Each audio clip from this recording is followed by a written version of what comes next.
Good morning everyone. हम लोग आज शुरू करेंगे घटना चक्र मंथली मैगजीन। कौन से महीने की? मार्च की। तो घटना चक्र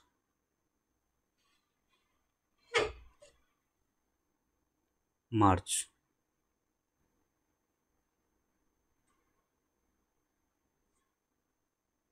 इसको भी हम सेक्शन वाइज पढ़ेंगे। तो आज पढ़ेंगे हम लोग राष्ट्रीय, ताकि आपको पढ़ने में और समझने में आसानी रहे। ठीक है, स्टार्ट करते हैं। पहला न्यूज इसका है सामाजिक सुरक्षा डेटा पुलिंग।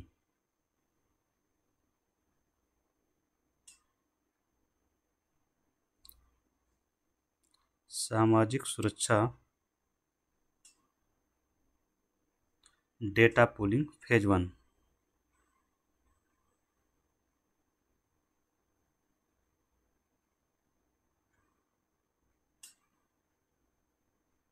भारत ने यह अभियान शुरू किया है, भारत द्वारा शुरू किया गया है, भारत सरकार द्वारा शुरू किया गया है। क्यों?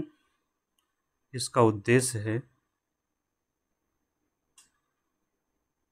सामाजिक सुरक्षा बढ़ाना। सामाजिक सुरक्षा बढ़ाना कैसे? बेसिकली सामाजिक सुरक्षा का मूल्यांकन करना इसका उद्देश्य है। सुरक्षा का व्यापक मूल्यांकन करना।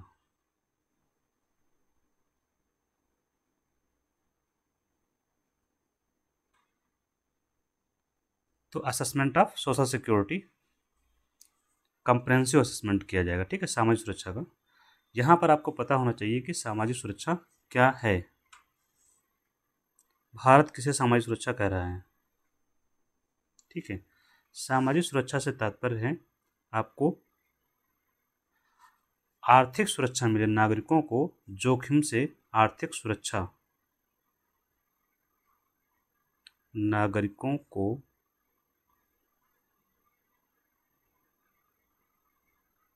जोखिम से आर्थिक सुरक्षा। जोखिम मतलब होता है रिस्क, और रिस्क से सिक्योरिटी कैसे मिलेगी? जैसे जोखिम से सुरक्षा कैसे मिलेगी? पहले तो आपको पता हो जोखिम कहाँ पर है। ठीक है, तो जोखिम आपका है, जैसे आप कोई वृद्ध हो गया, तो वृद्धावस्था में आ गए, तो आप इस अवस्था में कोई काम नहीं कर सकते, तो आपका पैसा भी नहीं होगा, आप अपना इलाज कैसे करवाएंगे, आप क्या खाएंगे? तो ये सब वृद्धावस्था में रिस्क हैं। बीमारी, कोई भी व्यक्ति बीमार हो सकता है, कोई भी नागरिक बीमार हो गया, उसके पास पैसे नहीं हैं, तो सुरक्षा नहीं है, इलाज कैसे करवाएगा? किसी व्यक्ति का दुर्घटना हो गया, एक्सीडेंट हो गया, अब उसका इलाज कैसे होगा? कोई व्यक्ति गरीब है, अब गरीब है तो ना उसको खाना मिलेगा, ना तो उसको शिक्षा मिल सकती है, ना स्वास्थ्य मिल सकता है, ना स्कूल जा सकता है बेसिकली, ना वो जाके डॉक्टर के पास जा सकता है, तो वो ऐसे ही मर जाएगा। तो ये सब क्या है? रिस्क हैं। इन्हीं से सुरक्षा चाहिए, इनसे सुरक्षा। ठीक है, अब इनसे सुरक्षा कैसे मिलेगी ये देखना होगा हमें। सिंपल तरीका है, जैसे आपको बीमारी है, हेल्थ है, ये जो 3 इशू ये हैं, इनके लिए आपको बीमा दे दिया जाए। ठीक है, आपको पेंशन दे दी जाए।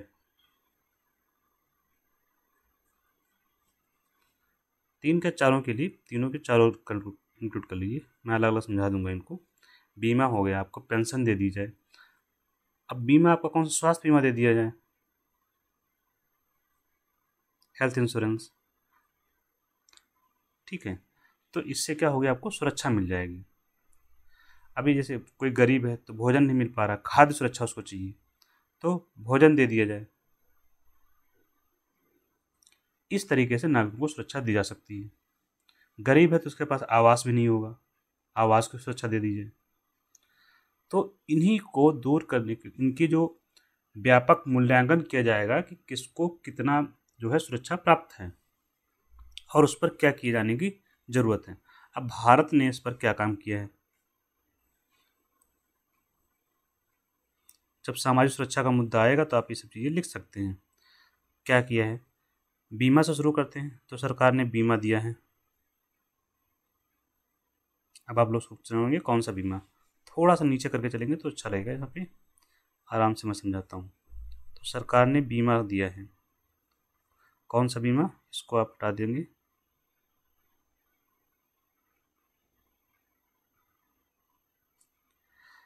तो बीमा दिया है सरकार ने, फसल बीमा दी है, प्रधानमंत्री फसल बीमा योजना है। तो उससे क्या होगा, रिस्क कम हो जाएगा किसानों को, तो वो गरीब नहीं होंगे। क्यों, क्योंकि उनका जो नुकसान हुआ वो बीमा से मिल जाएगा, उनका घर चलता रहेगा, बेरोजगारी ये सब चीज़ें नहीं आएंगी। तो प्रधानमंत्री फसल बीमा योजना, पीएम फसल बीमा योजना। देखिए कंसेप्ट याद रखिए, नाम का क्या है, बदलता रहता है, कभी फसल बीमा होगा कभी कुछ और बीमा होगा। तो फसल बीमा के लिए है ये वाला।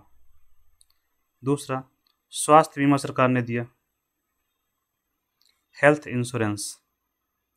कैसे, आयुष्मान भारत योजना चल रही है ना सरकार की, आयुष्मान भारत। अब फसल बीमा में क्या है, जैसे 3 कैटेगरी होती हैं, रबी क्रॉप है यहाँ पे, खरीफ, 3 भागों में बांट रखा है, और वाणिज्यिक फसलें।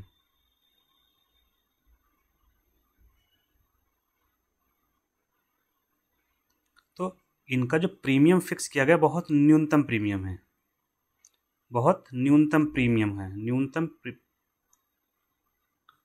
प्रीमियम। आप लोग सोच रहे होंगे प्रीमियम क्या होता है। जब कोई आप इंश्योरेंस खरीदते हैं,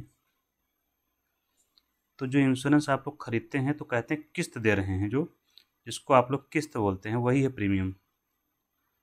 कोई आपने घर में आपके मम्मी पापा ने खरीदा हो रहा है, तो कहते हैं ना हम किस्त दे रहे हैं इंश्योरेंस की, दिस किस्त इज कॉल्ड प्रीमियम। तो इसकी जो कीमत है बहुत कम होती है, न्यूनतम स्तर पर रहता है, ताकि हर व्यक्ति तक पहुंच सके। आयुष्मान भारत, ये सरकार ने शुरू किया, प्रधानमंत्री आयुष्मान करके। ये इसमें क्या है, इसमें भी बीमा दिया गया है, मतलब आप बीमार हो जाएं तो इलाज करवा सकें। इस बीमा में सिर्फ आपकी बीमारी का इलाज होगा।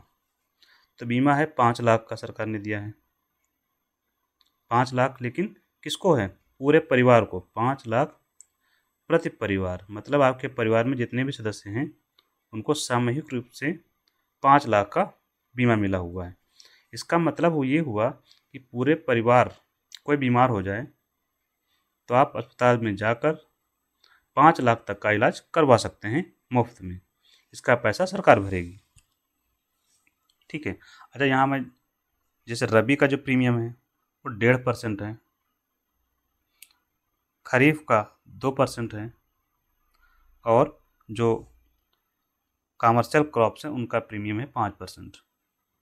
बहुत कम प्रीमियम रखा गया है। ठीक है। तो एक परिवार 5 लाख तक का इलाज करवा सकता है, भले एक व्यक्ति का करवाए या 2 व्यक्ति का।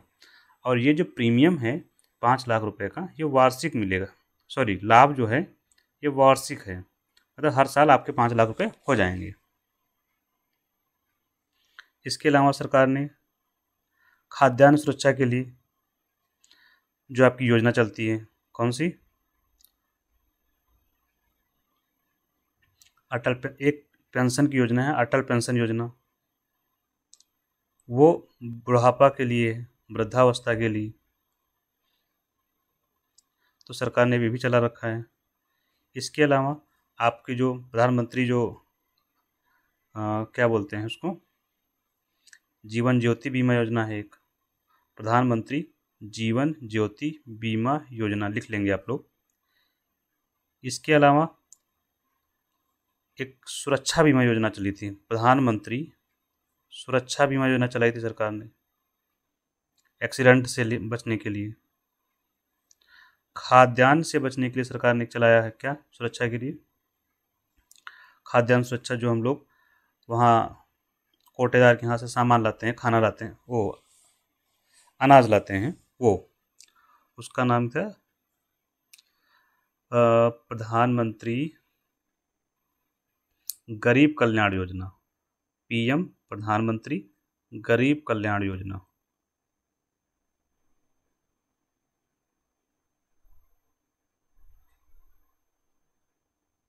ठीक है, जो राशन कार्ड से हम लोग खाना लाते हैं, भोजन लेते हैं वहाँ से।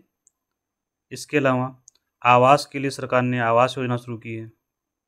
शहरी और ग्रामीण अलग अलग है, तो ये क्या सुरक्षा दे रही है सरकार आपको, भिन्न भिन्न तरीके से आपको सरकार ने बीमा के माध्यम से।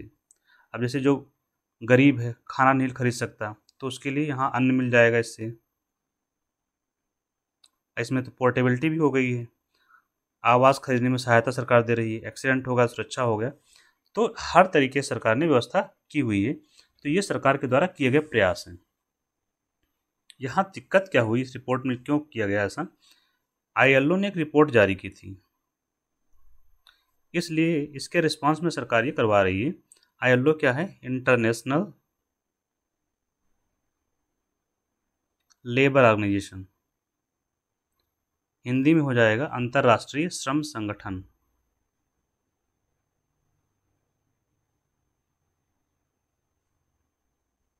अंतर्राष्ट्रीय श्रम संगठन।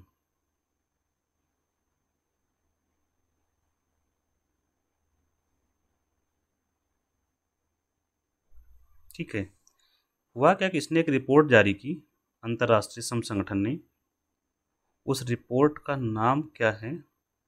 कभी कभी ये पूछा जाता है कि ये रिपोर्ट कौन जारी करता है। तो सामाजिक सुरक्षा रिपोर्ट जारी की इसने, विश्व सामाजिक सुरक्षा रिपोर्ट। चूंकि लेबर संगठन से जुड़ा हुआ रिपोर्ट होता है सोशल सिक्योरिटी का, तो आपको याद रखना चाहिए, एग्जाम में पूछा जाता है। 2024 और 26 की आपको इतना ही याद रखना है, ये सामाजिक सुरक्षा रिपोर्ट। इस रिपोर्ट में कहा गया, रिपोर्ट में क्या कहा गया भारत के संदर्भ में, कि 2021 से 2024 के बीच में क्या परिवर्तन आया सामाजिक सुरक्षा में। तो इन्होंने बताया कि 2021 से 2024 में सामाजिक सुरक्षा क्या हो गई? 2 गुना हो गई। 2024 में 2 गुना हो गई सामाजिक सुरक्षा। मतलब 2024 में 24.4% लोगों को सामाजिक सुरक्षा प्राप्त थी, जो बढ़कर 2024 में 48.8% हो गई। इस रिपोर्ट को भारत एक्सेप्ट नहीं कर रहा है कि क्यों 48% नहीं है। भारत का कहना है कि इससे ज़्यादा हो गई है।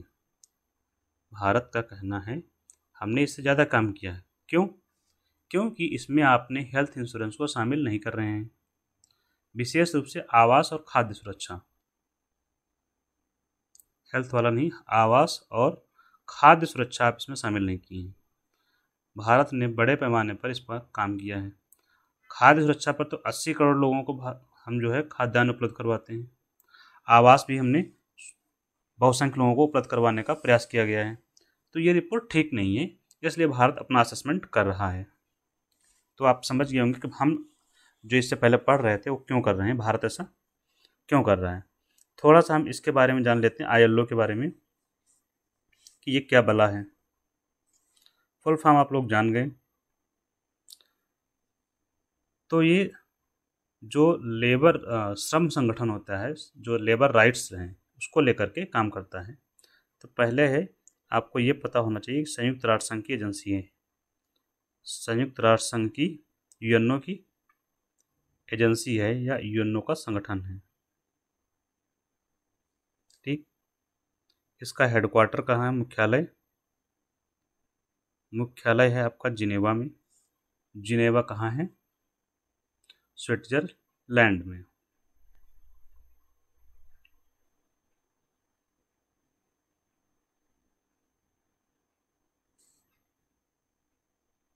और इसका पर्पस से पहले गठन कब हुआ था 1919 में, प्रथम विश्व युद्ध के बाद।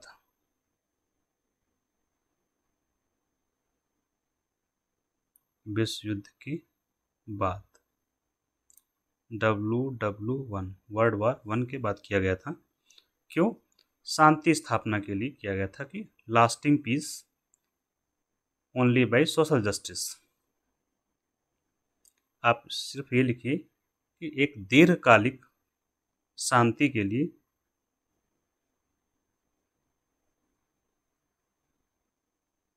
इसका गठन किया गया था।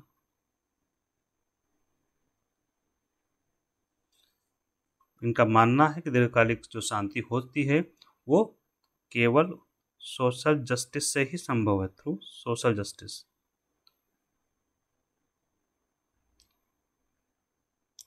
और सोशल जस्टिस आप लोग समझ रहे होंगे। तो हमारे लिए जरूरी जो था, गठन कब हुआ? 1919 में, फर्स्ट वर्ल्ड वॉर के बाद। यहाँ एक और आता है, यह जो संरचना है, ये संगठन है, ये जो संगठन है इसमें 3 पक्ष शामिल हैं। पहला संगठन, एकमात्र संगठन जिसमें 3 पक्ष हैं। संगठन में कितने पक्ष हैं यहाँ? 3। मतलब इस संगठन का निर्माण होता है 3 पक्षों से मिलकर। देखिए, लेबर राइट्स को लेकर यह संगठन बना हुआ है। तो 3 कैसे? लेबर राइट्स को लेकर है। तो लेबर जहाँ काम करता है उसको एम्प्लॉयर बोलते हैं, और जो लेबर होता है उसको एम्प्लॉई बोलते हैं। तो एम्प्लॉई, लेबर, तो एक पक्ष इसमें एम्प्लॉई है, दूसरा है एम्प्लॉयर जो उसको रोजगार देता है, तीसरा पक्ष इसमें है सरकार, स्टेट। तो एम्प्लॉयर को हिंदी में बोलते हैं नियोक्ता, और एम्प्लॉई को बोलते हैं श्रमिक, बोल सकते हैं आप, या कार्मिक बोल सकते हैं। ठीक है। तो ये 3 पक्ष मिलकर बना होता है। कभी कभी ये पूछा जाता है कि कौन सा संगठन है जिसमें तीनों पक्ष शामिल हैं, तो वो ये अकेला संगठन है। इसमें सदस्य संख्या 187 है, और भारत इसका शुरू से ही सदस्य है, का शुरू से, मतलब फाउंडिंग मेंबर है इसका। भारत इसका संस्थापक सदस्य है। फाउंडिंग मेंबर मतलब संस्थापक सदस्य है। तो ये हमने इसके बारे में जान लिया, और ये टॉपिक हमारा खत्म होता है। नेक्स्ट टॉपिक हमारा है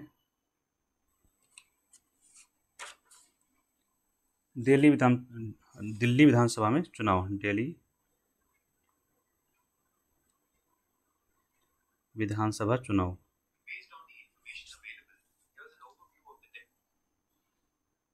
दिल्ली विधानसभा चुनाव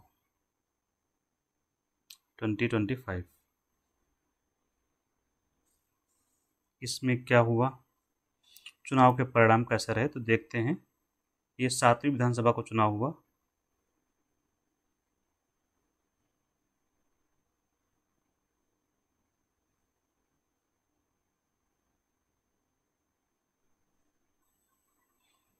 अच्छा, दिल्ली विधानसभा का चुनाव कौन करवाता होगा, ये तो हम लोग जान ही सकते हैं कम से कम। सीधा सा विधानसभा को चुनाव कौन करवाता है? दिल्ली का छोड़िए, विधानसभा तो हर जगह है। तो विधानसभा का चुनाव करवाता है चुनाव आयोग, केंद्रीय चुनाव आयोग। केंद्रीय से अच्छा लिखते हैं, election commission of India, Bharat निर्वाचन आयोग, ये केंद्रीय ही है, भारत निर्वाचन आयोग, इलेक्शन कमीशन ऑफ इंडिया।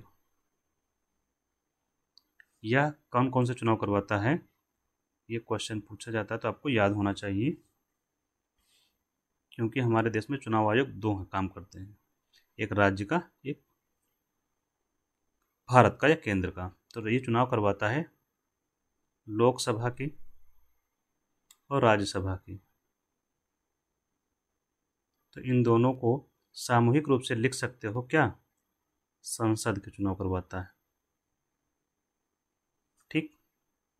फिर राष्ट्रपति का चुनाव होता है, तो वो भी यही करवाएगा, तो सबसे बड़ा चुनाव है, देश का पहला नागरिक है तो सबसे बड़ा जो आयोग होता है वही करवाएगा, और उपराष्ट्रपति का चुनाव करवाएगा। फिर विधानसभा का चुनाव भी यही करवाएगा, पूरे देश में जितनी विधानसभाएं हैं सब यही करवाएगा, और जहाँ जहाँ विधान परिषद है उसका चुनाव भी यही करवाएगा। तो केंद्र के जो विधायिका है संसद, और राज्य की जो विधायिका है विधानमंडल, इन दोनों को विधानमंडल बोलते हैं, उसका चुनाव यही करवाएगा भारत निर्वाचन आयोग। ठीक है, तो ये 4 चुनाव ये करवाता है, ये एक्स्ट्रा हो गया। एक यहाँ पर आप डाउट यहाँ नोट कर लेंगे ताकि आपका डाउट यहीं पर ख़त्म हो जाए। एक होता है राज्य निर्वाचन आयोग, हर राज्य में अपना राज्य निर्वाचन आयोग है, ये भी संवैधानिक निकाय है, संविधान में इसका उल्लेख है। ये चुनाव सिर्फ करवाता है लोकल बॉडी की, केवल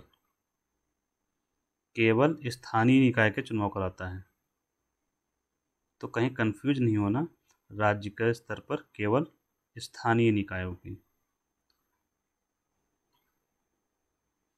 ये स्थानीय निकाय क्या होते हैं, शहर और गांव के जो होते हैं, 2 बातें हैं यहाँ पर, शहरी स्थानीय निकाय और ग्रामीण। शहर में जो होते हैं उनको अर्बन लोकल बॉडी, जैसे आपके मेयर है जो सबसे प्रमुख होता है, तो नगर पंचायत, नगर निगम और नगर परिषद के चुनाव ये करवाते, ये शहर में। और गांव में जो होते हैं ग्राम पंचायत के चुनाव, ब्लॉक पंचायत के चुनाव और जिला पंचायत के चुनाव, सब में लिख देंगे ग्राम पंचायत, ब्लॉक पंचायत, जिला पंचायत। यहाँ पर नगर पंचायत, नगर निगम और नगर परिषद, इसके चुनाव, तो इनके चुनाव राज्य निर्वाचन आयोग करवाता है, जो संवैधानिक निकाय वो भी है। ठीक है, हम अपने मूल टॉपिक पर आते हैं। 7वीं विधानसभा का चुनाव भारत निर्वाचन आयोग ने संपन्न करवाया, कहाँ की, दिल्ली की। तो दिल्ली की विधानसभा में कितनी सीटें हैं हमें पता होना चाहिए। दिल्ली में विधानसभा सीटें कितनी हैं, दिल्ली में विधानसभा सीट्स हैं 7, 0 भी लगा देते हैं, 70। ठीक, 70 विधानसभा सीटें हैं दिल्ली में। इसको 2 भागों में बांटा हुआ है, 12 सीटें शेड्यूल कास्ट की हैं और रेस्ट बची 58 सीटें वो नॉर्मल हैं, जनरल हैं। ठीक, यहाँ पर चुनाव परिणाम आपको जानते ही हैं, जो आया तो बीजेपी ने सरकार बनाई, बीजेपी को यहाँ सीटें कितनी मिली हैं, 48, और बाकी सीटें आम आदमी पार्टी को मिली हैं। बीजेपी क्या है, एक नेशनल पार्टी है। तो हमें यहाँ क्या पता होना चाहिए, कभी कभी सीटें पूछ लेते हैं तो आपको पता होना चाहिए वहाँ सीटें कितनी विधानसभा टोटल, कुल सीटें 70 हैं, ये पता होना चाहिए। अब लास्ट में यहाँ पर सीएम कौन बना ये आपको पता होना चाहिए।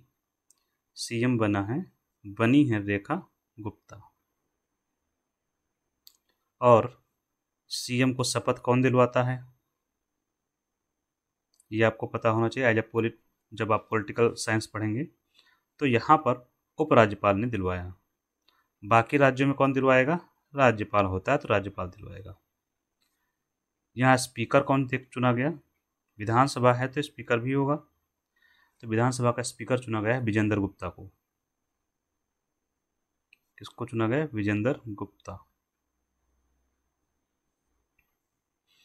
यहाँ एक बात और स्पष्ट कर देते हैं कि दिल्ली एक यूटी है। क्या है, दिल्ली एक यूटी है, यूनियन टेरेटरी, फिर भी यहाँ विधानसभा है।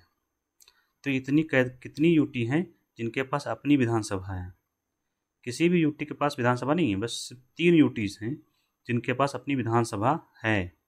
उनके नाम क्या हैं, एक तो आप जान ही गए हैं, दिल्ली है, दूसरी पांडिचेरी या पुदुचेरी, तीसरा है हमारा J&K, इसके पास भी विधानसभा है, अभी चुनाव करवाए गए हैं। तो ये हमारी विधानसभा के बारे में सामान्य समझ खत्म होती है, और हम नेक्स्ट टॉपिक की ओर बढ़ते हैं। नेक्स्ट टॉपिक है ईयू की अध्यक्षा उनकी भारत यात्रा पर थी। ईयू मतलब यूरोपियन यूनियन की अध्यक्ष या अध्यक्षा भारत यात्रा पर, भारत की आधिकारिक यात्रा पर।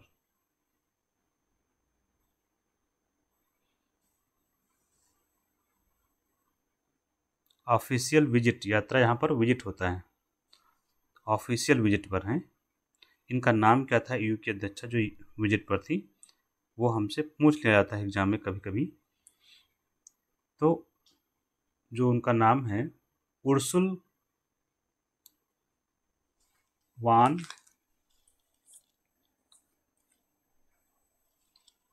एक मिनट,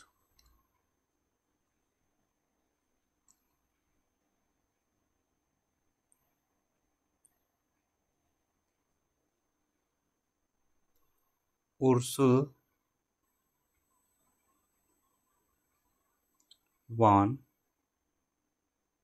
डेर लेयन। इतना तो पढ़ना मुश्किल है, उर्सुल से याद रखेंगे, जो मैंने भी याद किया है उर्सुला से ही, तो उर्सुला वान से याद रखेंगे। ठीक है, ये भारत की यात्रा पर आई थी, हो सकता है नाम पूछ लिया जाए कभी कभी। भारत के साथ ईयू की बातचीत चल रही फ्री ट्रेड एग्रीमेंट को लेकर। किसको लेकर? Free trade agreement.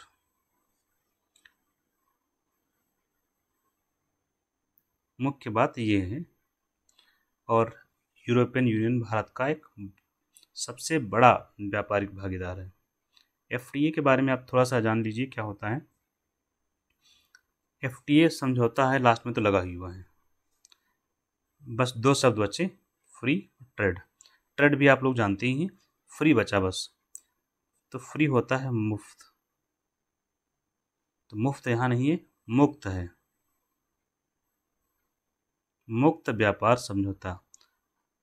हम लोग सुनते हैं शब्द कि इनको मुक्त रूप से छोड़ दिया जाए, तो यहाँ व्यापार को मुक्त छोड़ दिया जाए, स्वतंत्र छोड़ दिया जाए, वही है समझौता।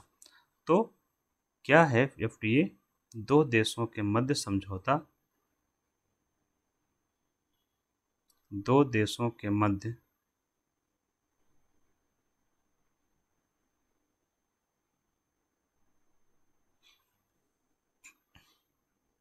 कैसा समझौता? कि व्यापार शुल्क को जीरो कर दिया जाए। जीरो मतलब शून्य, या न्यूनतम किया जाए।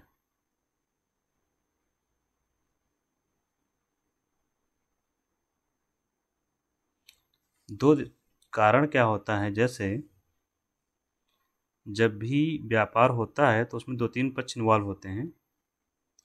अब ये मान लीजिए कि इधर अमेरिका है,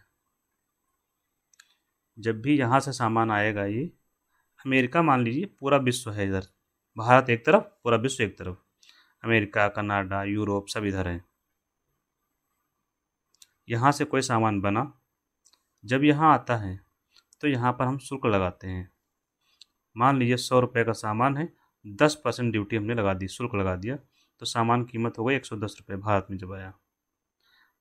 ठीक, कीमत बढ़ गई। हमने यहाँ से सामान कोई बनाया, यहाँ भेजा, इन्होंने लगाया शुल्क 20%, 100 रुपये की कीमत थी, अब कीमत कितनी हो गई? 120 अंदर। तब ये अब ये दोनों देश क्या चाह रहे हैं कि ऐसा करते हैं, एफटीए कर लेते हैं। क्या कर लेते हैं? FTA, free trade agreement. तो इसमें क्या करेंगे कि ऐसा है कि हमारा जो हम जो लगा रहे हैं, इंडिया कहेगा कि 10% जो लगा रहे हैं, इसको रिड्यूस कर लेते हैं 2% पर, तुम जो 20 लगा रहे हो उसको भी रिड्यूस कर लो 2% पर। एक तरीका। नहीं, कहेंगे ऐसा है 2% मत करो, ऐसा कर लेते हैं 0-0 कर देते हैं, कोई टैक्स नहीं लगाएगा, ना तुम ना हम। तो यही है मुक्त व्यापार समझौता। तो इनको बोलते हैं टैरिफ। 2% जो 3% लगा रहे हैं, ये टैरिफ बोला जाता है इसको। तो टैरिफ जो बैरियर है, टैरिफ या शुल्क, टैरिफ बाधाएं, शुल्क बाधाएं, टैरिफ को बोलते हैं शुल्क। तो लिखिए शुल्क बाधाओं को कम करना और कोशिश करो कि जीरो हो जाएं। कम करना या जीरो ही कर दो या जीरो करना। इसका फ़ायदा क्या होगा? फ़ायदा ये होगा कि व्यापार बढ़ता है ताकि व्यापार में वृद्धि हो। भाई जो 100 का सामान 120 में बिक रहा था, अब क्या होगा? 100 रुपये में बिकेगा यहाँ पर। तो कस्टमर जो होंगे सेंटिमेंटी, ये कहेंगे यार तो सामान हो गया सस्ता, खरीद लो जल्दी से। जो अभी तक नहीं खरीद रहे थे कहेंगे खरीदो। तो क्या होगा? ये दौड़ेंगे जल्दी से, कहेंगे जल्दी दौड़ो खरीदो सामान। वैसे यहाँ पर भी यही होगा। तो जब लोग सामान खरीदेंगे तो क्या होगा? व्यापार बढ़ेगा। और जब भी व्यापार बढ़ता है तो क्या होता है? दोनों देशों को फ़ायदा होगा। जीडीपी बढ़ेगा, ग्रॉस डोमेस्टिक प्रोडक्ट बढ़ेगा। और जब उत्पादन होता है, जीडीपी का मतलब क्या है? उत्पादन बढ़ा है। और जब भी उत्पादन बढ़ेगा तो क्या होगा? रोजगार भी तो बढ़ेगा, क्योंकि काम करने कौन जाएगा फैक्ट्री में? तो उत्पादन बढ़ेगा तो उसके लिए लोग काम करने जाएंगे, रोजगार के लिए। और इससे रोजगार जब बढ़ेगा तो एक बड़ी समस्या होती है बेरोजगारी। तो बेरोजगार लोग कम हो जाएंगे।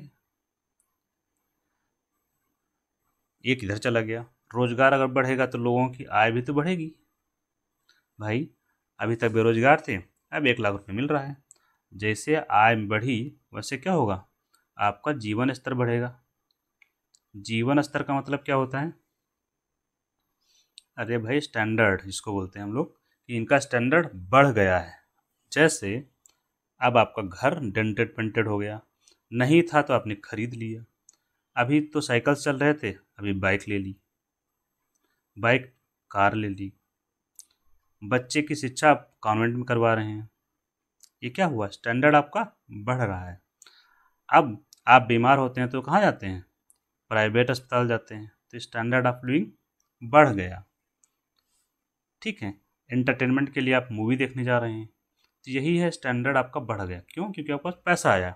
तो इससे देश का विकास हुआ पूरा। तो ये फर्क होता है एफटीए का देश में। आप लोग समझ गए होंगे इसको। आगे चलते हैं। नेक्स्ट न्यूज़ है, आप लोग बस देखते रहिए, इकोनॉमिक्स आपकी बेहतर हो जाएगी। और कुछ मेहनत नहीं करनी है, सिर्फ लिंक आपको देखते रहना है, कैसे कैसे लिंकेज हैं। प्री में भी लिख सकते हैं, मेंस में भी आराम से लिख पाएंगे। ठीक है। नेक्स्ट है प्रधानमंत्री की फ्रांस यात्रा। हमारे PM that is Narendra Modi की भारत यात्रा, ओ सॉरी, फ्रांस यात्रा। कैसे क्या हुआ इस यात्रा पर? फ्रांस के बारे में आप लोग जानते होंगे, नहीं जानते हैं तो बता देते हैं। फ्रांस एक यूरोप का देश है, बेसिक जानकारी तो होनी चाहिए। और इसकी राजधानी क्या है? राजधानी है पेरिस। और पेरिस सीन नदी के तट पर बसी हुई है। ठीक। तो मोदी जी गए थे फ्रांस की यात्रा पर। इससे पहले हमने जब अपना 75वां दिवस मनाया गणतंत्र, हमने मतलब भारत ने जब मनाया, तो क्या हुआ? इस दौरान फ्रांस के प्रेसिडेंट भारत की यात्रा पर आए थे। फ्रांस के प्रेसिडेंट, राष्ट्रपति भारत यात्रा पर थे।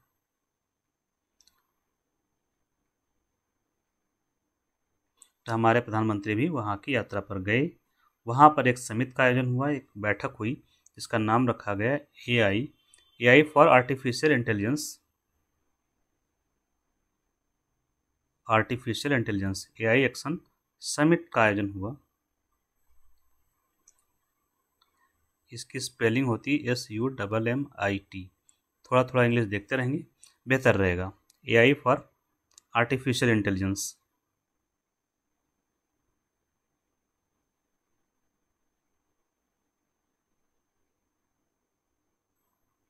एआई एक्शन समिट का आयोजन कहाँ हुआ? फ्रांस में पेरिस में हुआ आयोजन। आयोजन हुआ पेरिस में। तो हम भी वहाँ पर थे, दैट इज प्रधानमंत्री मोदी जी वहाँ पर थे। तो भारत ने भी सह अध्यक्षता की। भारत ने क्या की? फ्रांस के साथ अध्यक्षता, सह अध्यक्षता में 2 लोग अध्यक्ष हुए, सह अध्यक्षता की। प्लस हमने कहा अगली वाली समिति का आयोजन हम करेंगे, अगली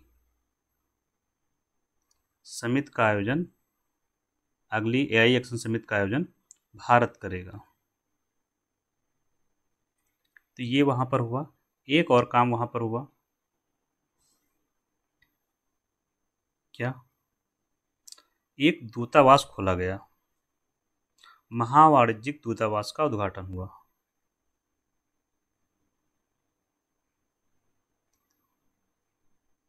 कभी कभी पूछ लिया जाता है कि अभी हाल ही में कहाँ पर भारत ने अपना वाणिज्यिक दूतावास खोला है।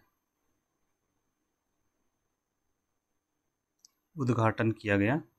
लोकेशन क्या है फ्रांस में वो हमें पता होना चाहिए। लोकेशन है मार्सिले, मार्सिले।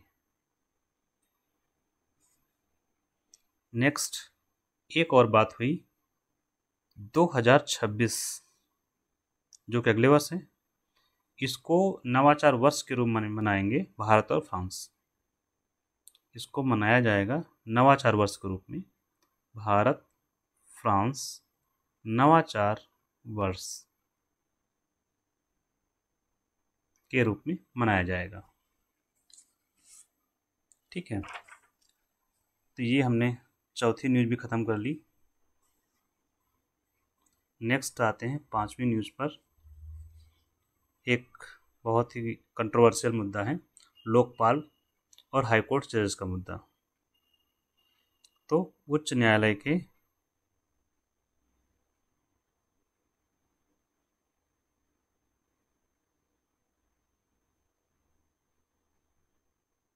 जजों की लोकपाल द्वारा जांच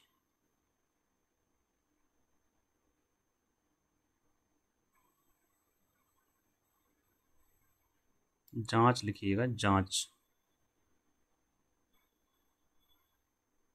ये क्या मुद्दा था और इसमें क्या हुआ? पहले तो हम समझते हैं लोकपाल को, ये क्या है। तो एक अधिनियम पास हुआ था, लोकपाल और लोकायुक्त अधिनियम। लोकपाल और ये वही अधिनियम है जिसको लेकर अन्ना हजारे ने आंदोलन किया था और अरविंद केजरीवाल भी उसमें शामिल थे। तो उन्हीं के प्रयासों से अधिनियम जो पारित हुआ था 2013 में, लोकपाल लोकायुक्त अधिनियम 2013। ये करता क्या है? इसके पास लोकपाल केंद्र के स्तर पर नियुक्त किया गया है, इसकी व्यवस्था केंद्र स्तर पर है। और लोकायुक्त की नियुक्ति की गई है, व्यवस्था की गई है, नियुक्ति नहीं व्यवस्था है, राज्य के स्तर पर।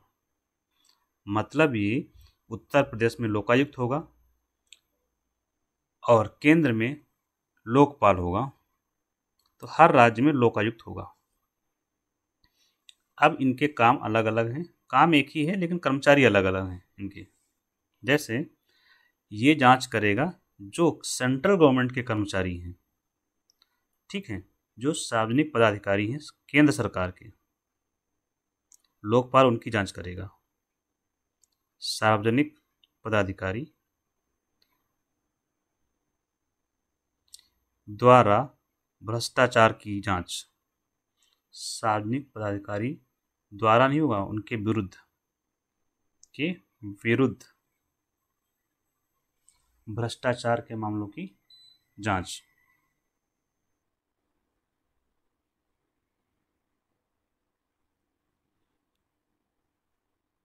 मतलब ये कि अगर केंद्र सरकार के कर्मचारी भ्रष्टाचार करते हैं तो उनके खिलाफ लोकपाल जांच कर सकता है। और इसमें सभी लोग शामिल हैं, नीचे प्यून से लेकर ऊपर कलेक्टर तक। कलेक्टर से ऊपर भी जो बैठते हैं, ऐसा नहीं सिर्फ कलेक्टर ही है, कलेक्टर तो स्टेट में होता है खैर, सेंट्रल गवर्नमेंट के जो सेक्रेटरी तक के लोग हैं सारे इसमें शामिल हैं। उनके विरुद्ध जांच कर सकता है लोकपाल। लोकायुक्त, तो जो लोकायुक्त का जो जांच कर सकता है भ्रष्टाचार के मामले में, वो राज्य के कर्मचारियों को जांच कर सकता है। तो लोकायुक्त का जो क्षेत्राधिकार है केवल राज्य है, लोकपाल का क्षेत्राधिकार पूरे भारत में है। तो पूरे भारत में जहाँ भी केंद्र सरकार के अधिकारी और कर्मचारी काम कर रहे हैं उनकी जांच कर सकता है लोकपाल।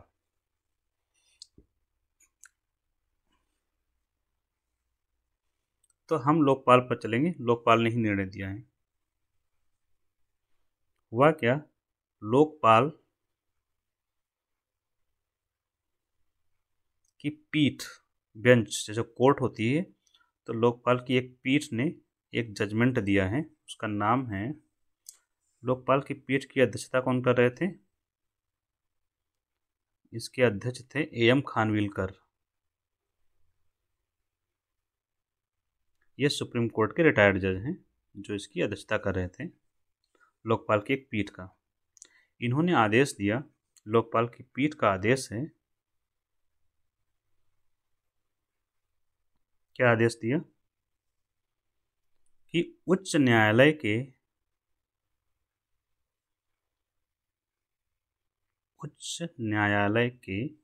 जजों के खिलाफ, उच्च न्यायालय के जजों के खिलाफ या न्यायाधीशों के खिलाफ, जजों नहीं होता है, जजेज होता है, आप लोग लिख लीजिए, न्यायाधीश लिखिए बेहतर है। उच्च न्यायालय के न्यायाधीशों के खिलाफ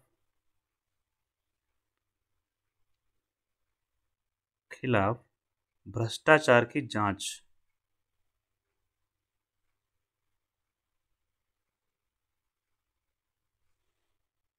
लोकपाल कर सकता है। यही आदेश था जिससे पूरा ये इशू शुरू होता है।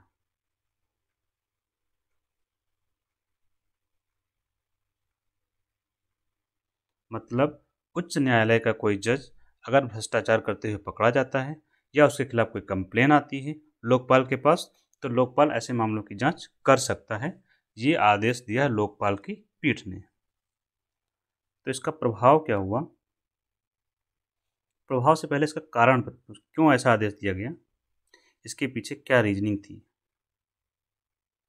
क्यों जांच कर सकता है। तो इसका रीजन बताया लोकपाल की पीठ ने कि संसद द्वारा जो भी स्थापित संस्थाएं हैं उनके विरुद्ध वह जांच कर सकता है।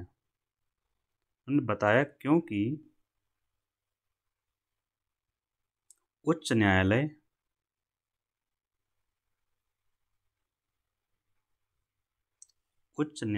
संसद द्वारा स्थापित, उच्च न्यायालय संसद द्वारा स्थापित है, संसद द्वारा स्थापित अधिकरण है, स्थापित संस्था है, संसद द्वारा स्थापित संस्था है, इसलिए लोकपाल उसकी जांच कर सकता है। समझ गए रीजन, चूंकि यह संसद द्वारा स्थापित है इसलिए यहाँ पर जो न्यायाधीश हैं, जजेस हैं, वो भी उसी के तहत हैं और इसलिए उनकी जांच लोकपाल कर सकता है। क्योंकि एक परिभाषा है इसके एक्ट में जिसमें लिखा है कि एनी पर्सन, किसी भी व्यक्ति की वह जांच कर सकता है। इस एनी पर्सन में ये हाईकोर्ट शामिल है क्योंकि यह संसद द्वारा स्थापित एक संस्था है, अर्थात सांविधिक निकाय है, स्टैट्यूटरी बॉडी, STATUTORY। इसका मतलब ये है कोई भी स्टैट्यूटरी बॉडी है, चाहे सेबी है, XYZ, बहुत सारी हैं, उनके खिलाफ भ्रष्टाचार के मामले अगर हैं तो उसकी जांच लोकपाल करेगा। ये उसका आदेश था, ये उसकी रीजनिंग थी। प्रभाव क्या हुआ, इस आदेश को, जो लोकपाल का आदेश था, सुप्रीम कोर्ट ने स्टे लगा दिया। सुप्रीम कोर्ट ने कहा, स्टे कर दिया, कहा कि यह आदेश ठीक नहीं है, स्थगित कर दिया गया। वो भी सो मोटो लेते हुए अगले ही दिन स्टे कर दिया गया। जिस दिन आदेश आया नेक्स्ट डे सुप्रीम कोर्ट की एक पीठ ने इस आदेश पर स्टे लगा दिया गया। स्टे लगा दिया गया मतलब ये आदेश जो है अब वो लागू नहीं होगा। और तर्क दिया, क्या तर्क दिए गए इसके पीछे के? नंबर 1, पहला तर्क जो इनका था कि स्टैट्यूटरी बॉडी है, तो सुप्रीम कोर्ट ने कहा कि यह संवैधानिक निकाय है, ये स्टैट्यूटरी बॉडी नहीं है, संवैधानिक प्राधिकरण है। क्यों? इसलिए कि संविधान लागू होने के बाद ये सब संवैधानिक प्राधिकरण हो गए हैं। संविधान लागू होने के बाद, पहले तो थे स्टैट्यूटरी बॉडी, ये बात सही है, लेकिन संविधान लागू होने के बाद ये सब कॉन्स्टिट्यूशनल अथॉरिटी हैं। तो संविधान लागू होने के बाद मतलब 1950, 26 जनवरी 1950, बेसिकली यहाँ 26 नवंबर 1949। तो हमें अंदर नहीं जाना है, संविधान लागू होने के बाद ये सभी हाई कोर्ट संवैधानिक प्राधिकरण हो गया है। दूसरा, इससे न्यायिक स्वतंत्रता को खतरा है, न्यायिक स्वतंत्रता प्रभावित होगी, इसलिए ये क्या है, आदेश ठीक नहीं है। कैसे?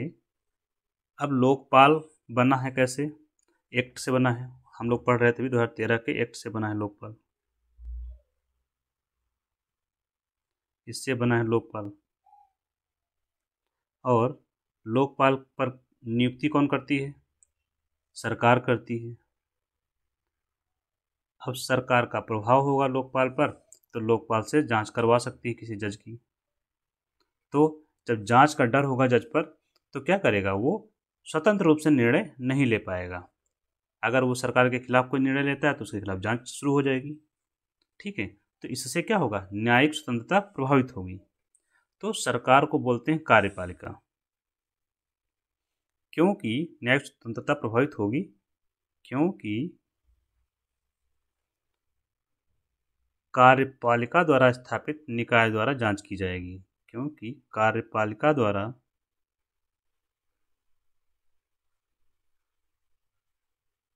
स्थापित या कंट्रोल्ड संस्था द्वारा जांच होगी, तो वो प्रभाव पड़ता है कार्यपालिका, क्योंकि कोई नहीं चाहता कि उसके खिलाफ जांच हो।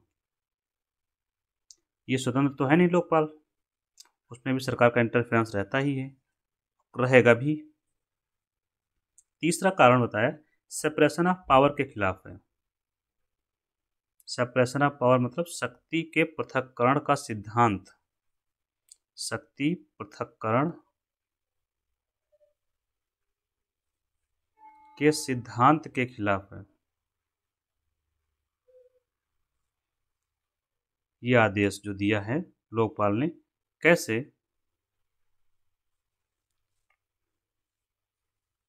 शक्ति पृथक्करण का सिद्धांत क्या होता है, हम ब्रीफ में देख लेते हैं होता क्या है, ज़्यादा डिस्कस नहीं करेंगे। देखिए, सरकार, आपको थोड़ा सा डिटेल हल्का सा लेना पड़ेगा। जैसे राज्य है, आपको पता है राज्य कितने घटक होते हैं? 4। पूछा जाता है क्वेश्चन भाई, याद रखेंगे।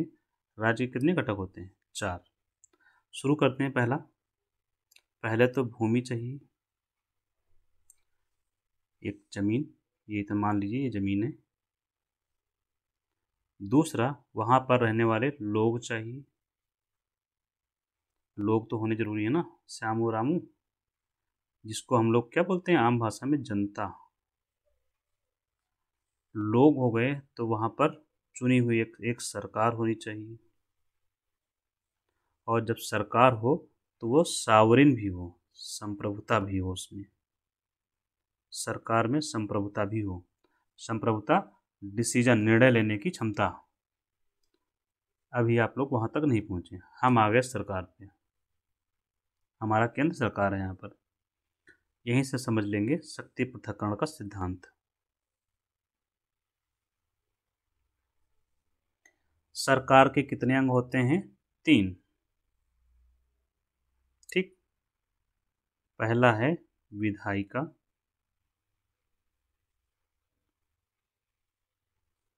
दूसरा कार्यपालिका,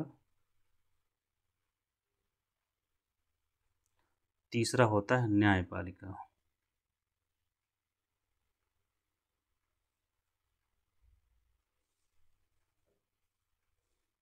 अभी आप लोग कुछ समझ पा रहे होंगे थोड़ा थोड़ा। विधायिका का मतलब क्या है पहले ये बता देते हैं। विधायिका मतलब संसद। कार्यपालिका मतलब आपकी सरकार, जिसे हम लोग सरकार समझते हैं, दैट इज वर्तमान प्रधानमंत्री मोदी प्लस कैबिनेट उनकी।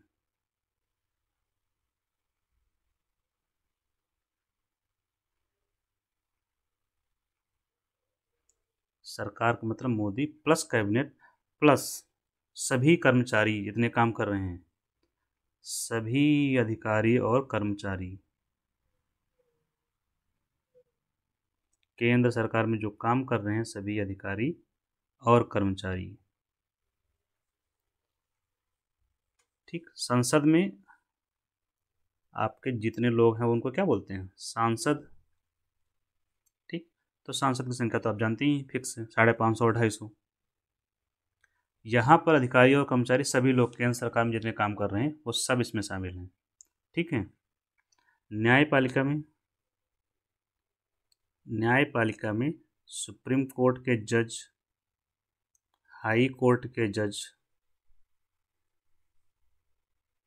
प्लस डिस्ट्रिक्ट कोर्ट के जज, इतने लोग ये हो गए शामिल। अब इनको हम बनाते हैं चैम्बर। ये हो गया एक चैम्बर, ये हो गया दूसरा चैम्बर, और ये हो गया तीसरा चैम्बर। 3 चैम्बर हो गए। यही है पृथक्करण का सिद्धांत। मतलब ये कि विधायिका का काम क्या है, कानून बनाना, कानून बनाना। कार्यपालिका का काम है इसी कानून को लागू करना। न्यायपालिका का काम क्या है, न्यायपालिका का काम है इसी कानून के आधार पर न्याय करना। न्यायपालिका का काम है न्याय करना कानून के आधार पर। तो शक्ति पृथक्करण का सिद्धांत क्या कहता है, जिसका जो काम है वो अपना काम करे, दूसरे के काम में हस्तक्षेप नहीं। मतलब विधायिका की जो शक्ति है कानून बनाना, वो अपना काम करे, ऐसा ना हो कि न्याय करना शुरू कर दे, नहीं। कार्यपालिका अपना सिर्फ लागू करने का काम करे कानून, न्यायपालिका अपना सिर्फ न्याय करने का काम करेगी। न्यायपालिका कार्यपालिका में हस्तक्षेप नहीं करेगी, कार्यपालिका विधायिका में हस्तक्षेप नहीं करेगी, या उल्टा भी कर सकते हैं। मतलब ये कि कोई भी, जो ये 3 लोग आपने देखे यहाँ पर, 3 अंग हैं जो सरकार के 3 अंग, ये तीनों अंग अपने अपने अलग तरीके से काम करेंगे स्वतंत्र रूप से, कोई किसी काम में हस्तक्षेप नहीं करेगा। अब यहाँ पर जो दिक्कत क्या आई, न्यायपालिका, यहाँ पर आपके हाईकोर्ट जज आ गए। शक्ति का पृथक्करण कैसे भंग हुआ, हाईकोर्ट के जज की जांच बात कर रहा है कौन, लोकपाल, जो कार्यपालिका का भाग है। तो ये जांच कैसे करेगा, इसमें दूसरे चैम्बर में नहीं जा सकते। ठीक है, यही बात है। इसकी जांच तुम नहीं करोगे, यहाँ पर चाहे सेबी बैठता है, कोई भी बैठता है, सीबीआई बैठ रही है आपकी, तो सीबीआई जांच नहीं करेगी, ईडी जांच नहीं करेगी। क्यों, क्योंकि सब पर कार्यपालिका का कंट्रोल है। तो अभी आप लोग समझ गए होंगे कैसे उल्लंघन हुआ। तो यही है शक्ति पृथक्करण के सिद्धांत के खिलाफ है यह आदेश, लोकपाल जांच नहीं करेगा। क्यों, कारण क्या है कि राजनीतिक दबाव की संभावना बनी रहती है। राजनीतिक दबाव की संभावना रहती है कि राजनीतिक पॉलिटिकल प्रेशर में जांच करवा दी, पता लगता है कि उसमें सच्चाई भी नहीं थी। ठीक, तो ये इसका पूरा मामला हो गया। इसके अलावा एक और चीज़ जो थी जिसके आधार पर लोकपाल ने निर्णय लिया था, उसमें ये भी था एक रीजन, वो मैं आपको बता देता हूँ ब्रीफ में। ये लोकपाल ने जो निर्णय लिया था दिया था या लिया था, उसमें एक और केस का इन्वॉल्वमेंट था। जजमेंट का नाम नहीं लिखेंगे, ऐसे ही याद कर लेते हैं हम लोग। एक प्रिवेंशन ऑफ करप्शन एक्ट, जिसको पीसी एक्ट बोलते हैं, भ्रष्टाचार निवारण अधिनियम 1988, इसके तहत जज को, सुप्रीम कोर्ट हो चाहे हाई कोर्ट के हो, उनको पब्लिक सर्वेंट माना गया था, सार्वजनिक सेवक हैं, और इनके खिलाफ भ्रष्टाचार के मामलों की जांच हो सकती है। सेवक हैं, इनके खिलाफ भ्रष्टाचार की जांच हो सकती है।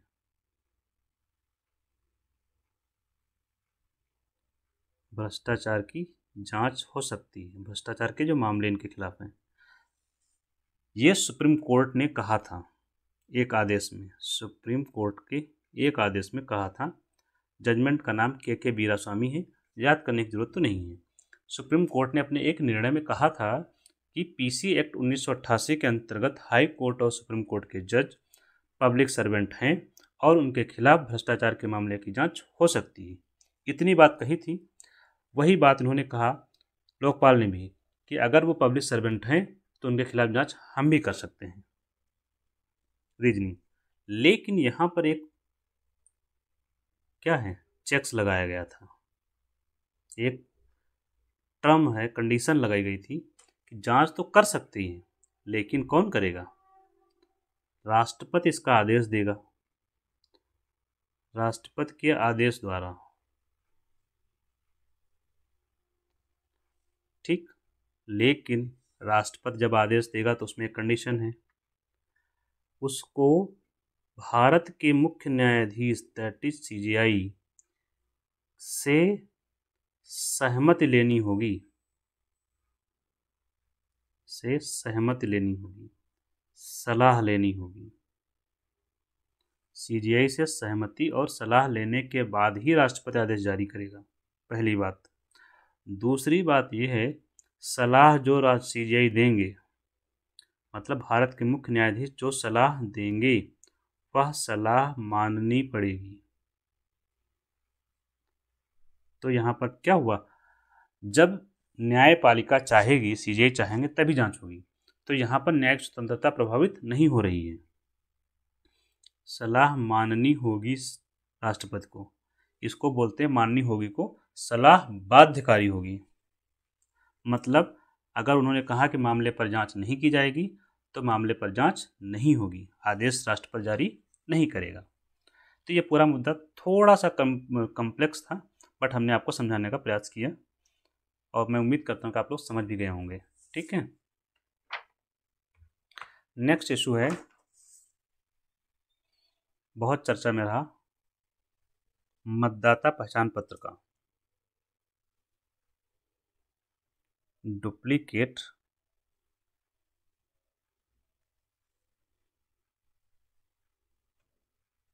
मतदाता पहचान पत्र। ये विवाद काफ़ी रहा, पॉलिटिकल, तो हमें पता होना चाहिए कि क्या विवाद था। ठीक है, तो डुप्लीकेट मतदाता पहचान पत्र में पहले हम समझते हैं कि मतदाता पहचान पत्र क्या होता है, फिर डुप्लीकेट पर बात करेंगे। ठीक है, तो मतदाता पहचान पत्र को हम लोग बेसिक बोलचाल की भाषा में बोलते हैं वोटिंग कार्ड।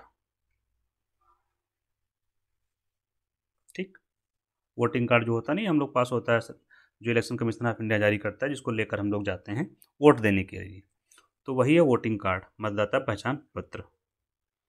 इस वोटिंग कार्ड पर डिटेल्स होती हैं, जैसे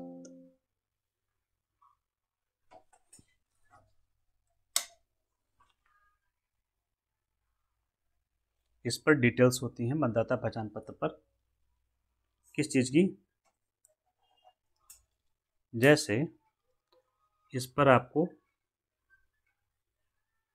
आपने देखा होगा यहाँ पर आपको फोटो रहता है एक, तो यहाँ पर हो गया आपका फ़ोटो। यहाँ आपको नाम मिलेगा आपका,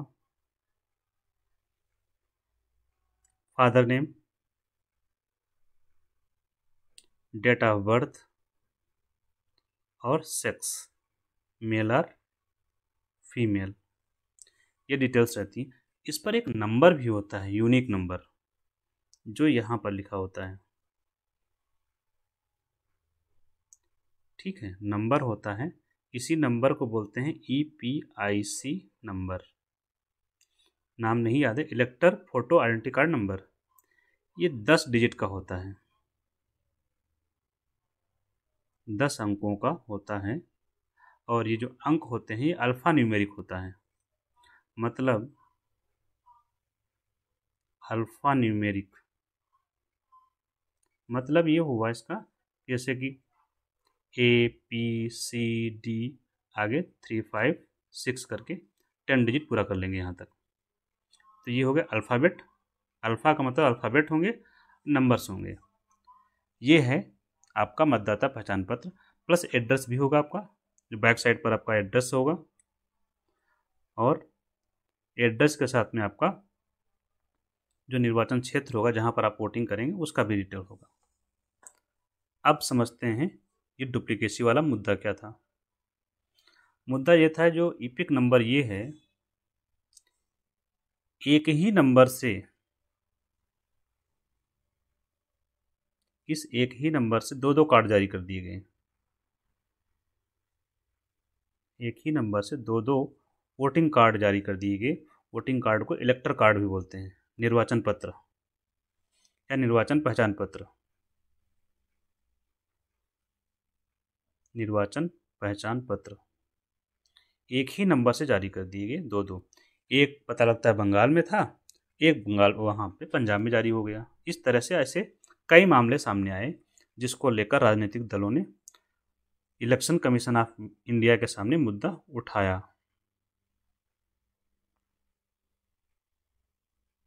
अब इसका दिक्कत क्या है कि डुप्लीकेसी हो गई, दो जगह मिल गया, इसका मतलब क्या, डुप्लीकेट हो गया। तो मुद्दा उठाया, तो जो इलेक्शन कमीशन ऑफ इंडिया है हमारा, उसने कहा कि हम इस जो समस्या है डुप्लीकेट की, इसको 2-3 महीने में दूर कर लेंगे।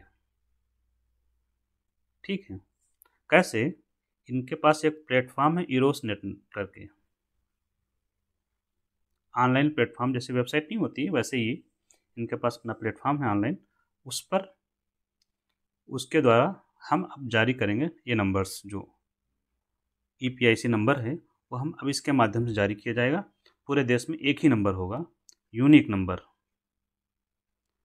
तो सबको यूनिक नंबर अलॉट किया जाएगा पूरे देश में, तो ये समस्या ख़त्म कर दी जाएगी।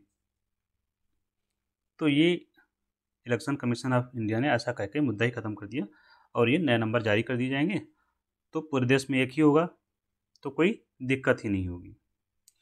यहाँ पर एक बात, ये जो हम पढ़ रहे थे, ये आई कार्ड जारी किए गए थे, ये TN सेशन थे एक समय। कौन था? TN सेशन इलेक्शन कमिश्नर थे, इन्होंने ही ये जारी किया था, पहली बार जारी करवाया था। बहुत ही rough and tough election commissioner रहे, इनके बारे में चर्चाएं बहुत आम थी उस समय। 1993 के आसपास का इनका टेन्योर रहा। इनका स्टेटमेंट था, आई ईट ब्रेक पॉलिटिशियंस फॉर ब्रेकफास्ट। ठीक है, मैं ब्रेकफास्ट में पॉलिटिशियंस को खाता हूँ। तो इन्होंने जो चुनाव करवाया, बहुत ही मजबूती के साथ चुनाव करवाए, इसलिए इनका नाम जाना जाता है। पढ़ेंगे इनके बारे में आप लोग तो बहुत अच्छा मिलेगा आपको जानकारी, और सीखने को भी मिलेगा।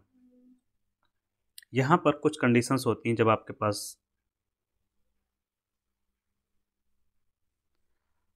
पास वोटिंग कार्ड है तो उसके लिए कुछ नियम भी हैं। एक ही व्यक्ति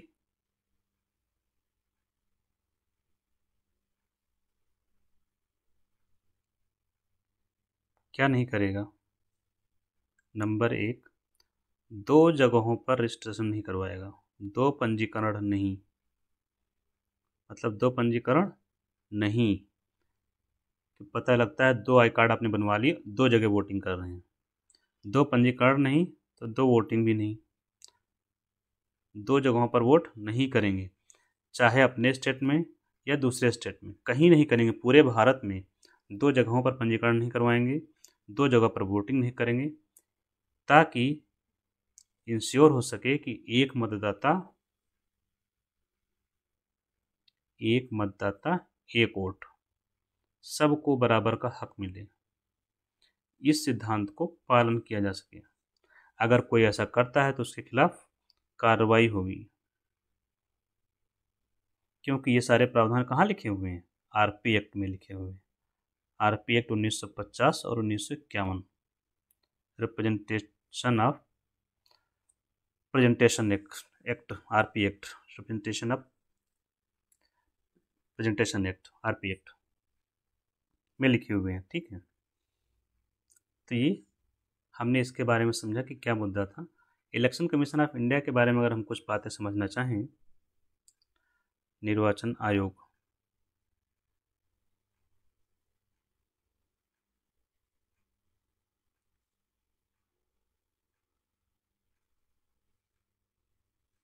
इसके बारे में क्या समझना चाहते हैं? जैसे कि संवैधानिक निकाय है,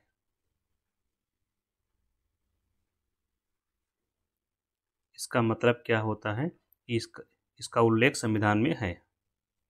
संविधान में कहाँ पर है? संविधान का भाग 15 में इसका उल्लेख है। अनुच्छेद, इससे जुड़े हुए अनुच्छेद 324 से 329 तक इसके बारे में बताया गया है। यहाँ पर जब 324 से 329 के बारे में हम लोग चर्चा करते हैं तो विशेष रूप से 324 के तहत इसको अधिकार दिया गया है डायरेक्शन, सुपरिटेंडेंस एंड कंट्रोल का, चुनाव पर नियंत्रण,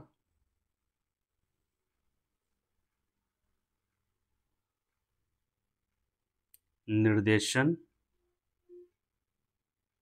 और अधीक्षण, चुनाव के संबंध में इसको ये शक्ति प्राप्त है।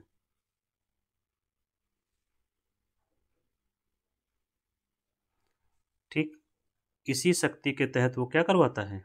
चुनाव। किस किस के चुनाव करवाता है ये अभी हमने डिस्कस किए ऊपर, फिर भी मैं एक बार लिख दे रहा हूँ फिर से, ताकि आप लोगों को याद हो जाए। हमेशा चीज़ें याद रखिए, दो स्टेट में, दो चीज़ों में कुछ भी हो रहा है पॉलिटी में, एक राज्य के स्तर पर, एक केंद्र के स्तर पर। केंद्र के स्तर पर चुनाव करवाता है प्रेसिडेंट के और वाइस प्रेसिडेंट के और संसद के। संसद का मतलब लोकसभा एंड राज्यसभा, आरएस। ठीक है, राज्य के स्तर पर किसका चुनाव करवाता है? विधानमंडल का। जब मैं विधानमंडल कह रहा हूँ तो विधानमंडल में दोनों ही चीज़ें शामिल होती हैं, विधानसभा और विधान परिषद। ठीक है, हिंदी में वीपी मैंने कर दिया है, वीपी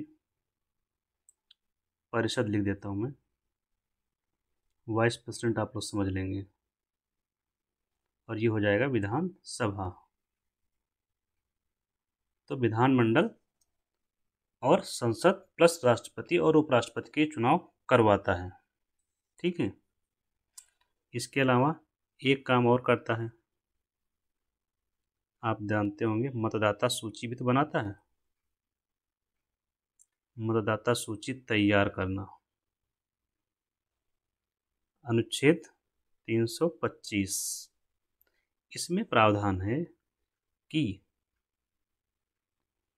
जब मतदाता सूची तैयार करेगा ये, तो भेदभाव नहीं करेगा, क्योंकि भेदभाव बहुत ज़्यादा होता है। तो लिख दिया गया संविधान में भेदभाव नहीं करेगा। किस आधार पर? मान लीजिए कोई आया कि हमारा मतदाता कार्ड बना दो, तो इसने कहा ऐसा है हम नहीं बनाएंगे, तो अगला पूछेगा भाई क्या ग्राउंड है, क्यों नहीं बनाओगे? तो ऐसे बोल सकता है मेरा मन नहीं, बनाएंगे। अब ऐसा नहीं है, क्योंकि संविधान में लिखा हुआ कि भेदभाव नहीं करना है। किस ग्राउंड पर भेदभाव नहीं करेगा ये लिखा हुआ है, तो जितने पर लिखा हुआ उस पर भेदभाव नहीं करेगा, बाकी आधार पर तो कर ही सकता है। तो आधार इसमें लिखे हुए 4, धर्म के आधार पर मना नहीं करेगा कि तुम फला धर्म के हो इसलिए हम रजिस्ट्रेशन नहीं करेंगे। ठीक, ये भी नहीं कर सकता कि तुम फला फला जाति के हो इसलिए हम नहीं करेंगे। ये भी नहीं कर सकता कि तुम्हारा लिंग, तुम मेल हो, तुम फीमेल हो या थर्ड जेंडर हो इसलिए नहीं करेंगे। और चौथा है रेस। रेस के आधार पर भी भेदभाव नहीं करेगा। अब इनके अलावा कोई ग्राउंड होगा तो उसके आधार पर वो कर सकता है भेदभाव। इसका मतलब ये है संविधान में। ठीक। प्लस एक और चीज़, हमारे यहाँ जो चुनाव होता है, चुनाव में हम लोग वोट करते हैं, तो वोट करने का अधिकार हमें है कौन सा? सार्वभौमिक मताधिकार। सार्वभौमिक मताधिकार का कंसेप्ट हमारे यहाँ चलता है कि यूनिवर्सली हर कोई वोट कर सकता है। सभी व्यक्तियों को वोटिंग का अधिकार प्राप्त है बशर्ते वह 18 साल का हो गया हो। पहले जो ये उम्र थी, पहले थी 21 साल। पहले थी 21 साल, इसको घटाकर 18 साल किया गया। तो 21 साल से घटाकर 18 साल किया गया। तो संविधान संशोधन कौन सा हुआ? संविधान संशोधन कौन सा हुआ? उसका नाम है संविधान संशोधन का 61वां अमेंडमेंट। बहुत पूछा जाता है, आप लोग याद रखेंगे। 61वां संशोधन 1988 का है, लागू हुआ 89 में ये। ठीक है। यही जब लागू हुआ तो काम बढ़ गया, क्योंकि उम्र घटा दी गई तो क्या होगा, वोटर्स बढ़ जाएंगे तो उनका रजिस्ट्रेशन करना पड़ेगा और उसके लिए काम बढ़ेगा आयोग का। तो इसके लिए चुनाव आयोग को 3 सदस्यीय बना दिया गया था। तो इस समय चुनाव आयोग कितना है? 3 सदस्यीय चुनाव आयोग है। मतलब चुनाव आयोग में 3 सदस्य होते हैं। 1+2। 1 का मतलब हो गया मुख्य निर्वाचन आयुक्त, 2 अन्य निर्वाचन आयुक्त, वो सिर्फ इलेक्शन कमिश्नर हैं। निर्वाचन लिखिएगा, निर्वाचन नहीं। ठीक है। तो ये मुद्दा भी हम खत्म करते हैं यहाँ से, इलेक्शन कमीशन ऑफ इंडिया का। अब नेक्स्ट है, एक डैम को लेकर के विवाद चल रहा है, उसका नाम है मुल्ला पेरियार डैम।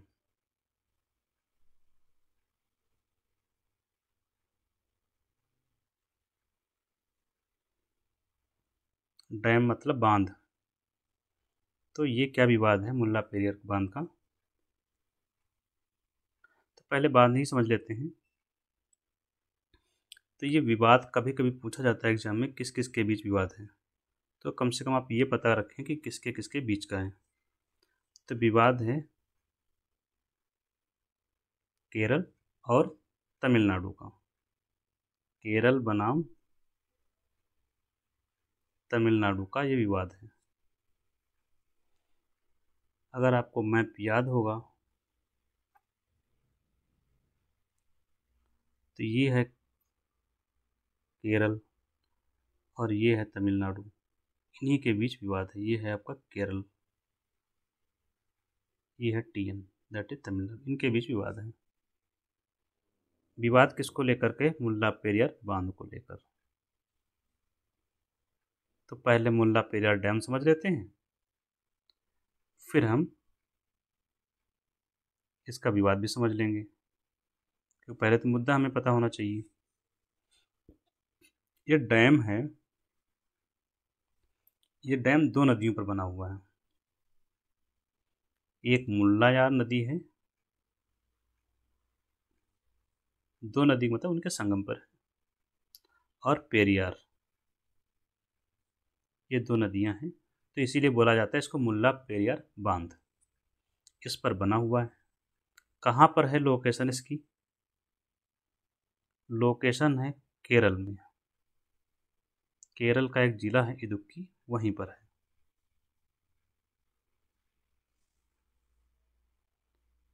और ये काफ़ी पुराना है।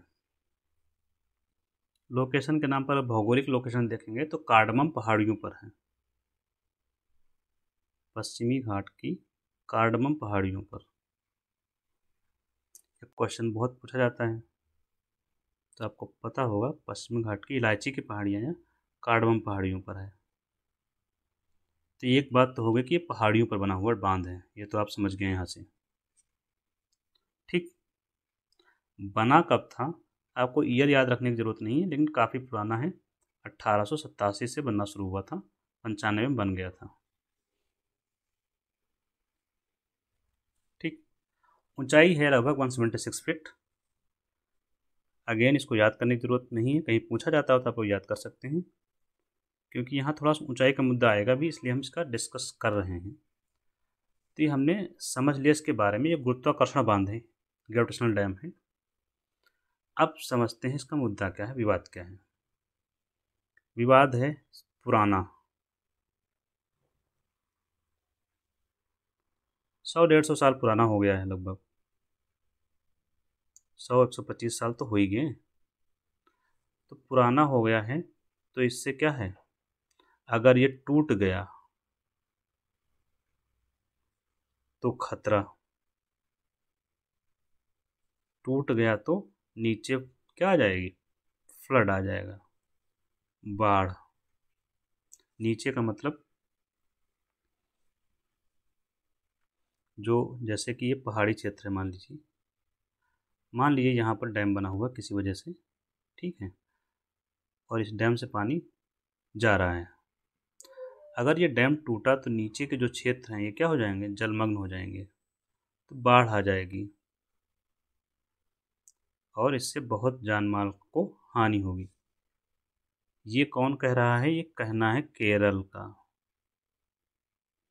कि ये बांध बहुत पुराना है और ये टूट जाएगा तो हमारे क्षेत्र में आ जाएगी बाढ़, दैट इज इदुक्की जिला, तो उससे बहुत नुकसान होगा जान माल का।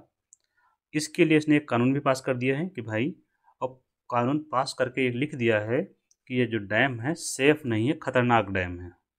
तो कानूनन इसने घोषित कर दिया कि ये डैम क्या है, खतरनाक है। अब तमिलनाडु क्या चाहता है इसमें,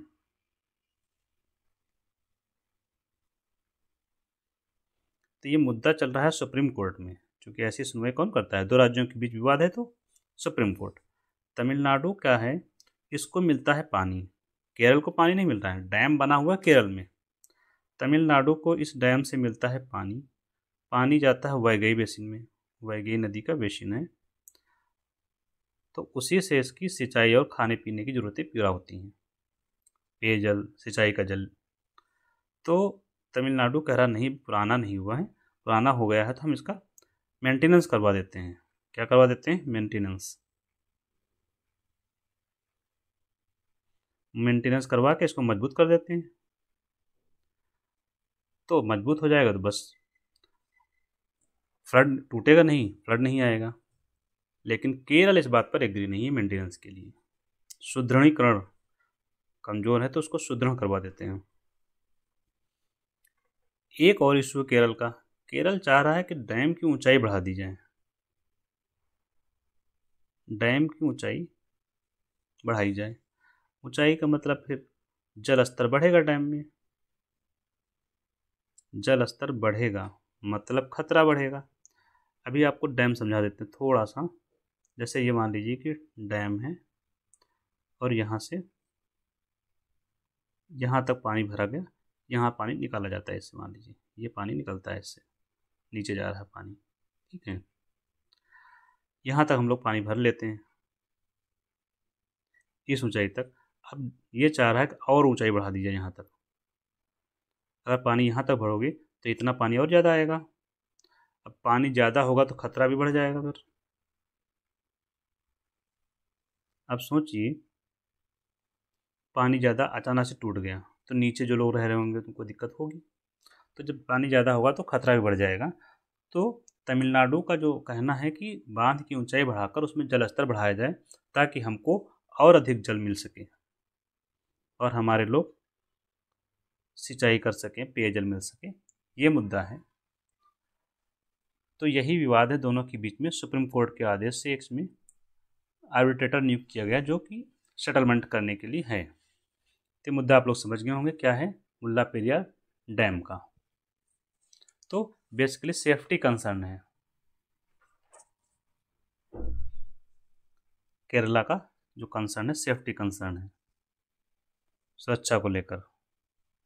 नेक्स्ट है लीड्स रिपोर्ट आई है, LEADS, लीड्स रिपोर्ट 2024। ये क्या बला है? पहले तो हम लीड्स पता करेंगे क्या होता है, रिपोर्ट तो हम बाद में देखेंगे। लीड्स का फुल फॉर्म है logistic ease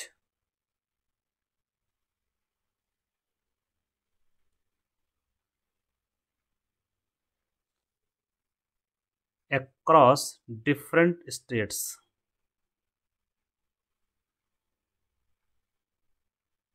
DIFFERENT, different states. ये हो गया लीड्स का फुल फॉर्म। तो ये लीड्स रिपोर्ट जारी कौन किया है? जारी करता है ministry of commerce and industry, वाणिज्य एवं उद्योग मंत्रालय।